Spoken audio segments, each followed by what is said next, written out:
ভোগান্তি পাইছি দৌলতদিয়া পাই নাই ভাই, পাইছি নবীনগর একটু পাইছি, আর হলো চান্দরা যানজট আছে মোটামুটি আলাম ভালোভাবে ইনশাল্লাহ। এই দুই জায়গা ভোগান্তি পাইছি।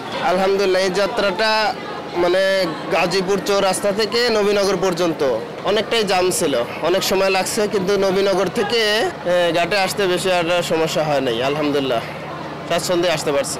না ভোগান্তি নেই, ভালো সার্ভিস, ভালো এদের গাড়ির সার্ভিসও ভালো, সব দিক থেকেই ভালো আর কি। জ্যাম নেই, ঘাটে জ্যাম নেই, অল এভরিথিং ভালো, কোনো যানজট নাই, মানে সার্ভিস থেকে ভালো আছে, গাড়ি ভালো আছে। না না পুলিশের কোনো ই নেই, ওনারা হেল্প করে, অনেক হেল্প করে। যাত্রা যেন নির্বিঘ্ন হয় সেজন্য কিন্তু সবসময় বাংলাদেশ পুলিশের নির্দেশনা থাকে।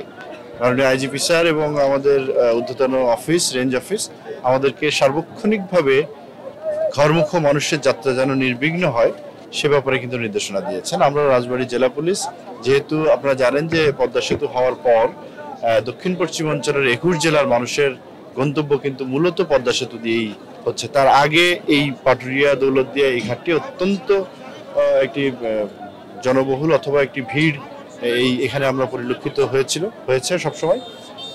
সেরকম একটি জায়গায় এখন এখান থেকে তারপরেও টঙ্গী, আশুলিয়া, গাবতলী, শ্যামলী, মিরপুর এই এলাকার সমস্ত মানুষ কিন্তু এই দিক দিয়ে যাত্রা করেন। পার্শ্ববর্তী জেলাগুলি যেমন রাজবাড়ী পার্শ্ববর্তী জেলা, কুষ্টিয়া বা ফরিদপুর এই জেলাগুলিতে তাদের মুভমেন্টটা থাকে। আমরা এবারে ঈদ যাত্রার পূর্বেই আমরা শুরু করেছি অংশীজনদের সাথে আলোচনার মাধ্যমে। বিভিন্ন দফায় দফায় আমরা আলোচনা করেছি তাদের সাথে। আমরা কাউন্টারগুলি ঠিক করে দিয়েছি, ভাড়ার হার নির্ধারণ করে দিয়েছি, যেন এখানে ছোট ছোট যে প্রবলেমগুলি থাকে যেমন ছিনতাই অথবা ইজি বাইক অথবা অন্যান্য যারা মূল রাস্তার উপরে, মহাসড়কের উপরে উঠে যানজট তৈরি করে তাদের সাথে আমরা কথা বলে তাদেরকে একটি শৃঙ্খলাবদ্ধ করেছি যেন কোথাও কোনো ধরনের যানজট তৈরি না হয়, যাতে করে ঘরমুখ মানুষের যাত্রা বিঘ্নিত হতে পারে। এর সাথে আমাদের যেটা আছে যে আমাদের জেলা পুলিশ আমরা মোটামুটি 4 স্তরের নিরাপত্তাই দিচ্ছি।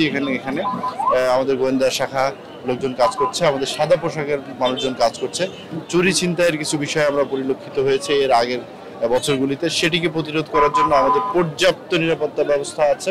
একই সাথে আমাদের ট্রাফিক আমরা এমনভাবে ব্যবস্থা করেছি যেন আউটগোয়িং যে রাস্তাটা আছে সেটি কন্টিনিউয়াসলি মুভমেন্টের উপর থাকে, কোনো যানজটের কারণে যেন ঈদে ঘরমুখ মানুষের যাত্রা কোনোভাবে বিঘ্নিত না হয় সে ব্যাপারে আমাদের প্রচেষ্টা অব্যাহত আছে। মূল চ্যালেঞ্জটি হচ্ছে যারা পাটুরিয়া থেকে ফেরি অথবা লঞ্চে পারাপার করে এই পাশে আসার পরে নতুন করে তারা গন্তব্যে যাত্রা করে, তাদের জন্য মূলত চ্যালেঞ্জটা। তো তাদেরকে যেন আমরা নির্বিঘ্নে পৌঁছাতে পারি, পর্যাপ্ত ব্যবস্থা আমাদের আছে। তারপরেও যদি কোনো সুনির্দিষ্ট অভিযোগ থাকে আমাদের সাব কন্ট্রোল রুম এখানে স্থাপন করা হয়েছে, সেখানে সুনির্দিষ্ট নাম্বার দেওয়া হয়েছে, যদি কারো কোনো অভিযোগ থাকে আমাদেরকে বললে আমরা তাৎক্ষণিকভাবে ব্যবস্থা করব।